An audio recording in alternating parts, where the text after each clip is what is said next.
عارف ان ابنك دايما بيزن عليكي عشان تجيبي له الرز الريزو من بره. ايه رايك بقى انا اخليكي تفاجئي ابنك النهارده وتعملي له الرز الريزو في البيت؟ اكسبلوروا لايك ومتابعه وشويه مكونات كده موجوده في البيت، هنعمل احلى رز ريزو في الدنيا. يلا بينا يا نجوم الكوكب. نقلب حلتنا وننزل بزيتنا. بصل مفروم.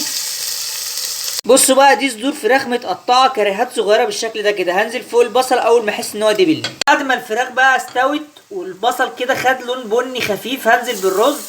رشه جنزبيل خفيفه كده وهفضل اقلب في الرز ده لحد ما يسخن. بعد ما الرز يسخن هنزل بحبه من الباربيكيو، حبه كمان من الكاتشب، اخر حاجه الملح. بعد كده هنزل بالميه.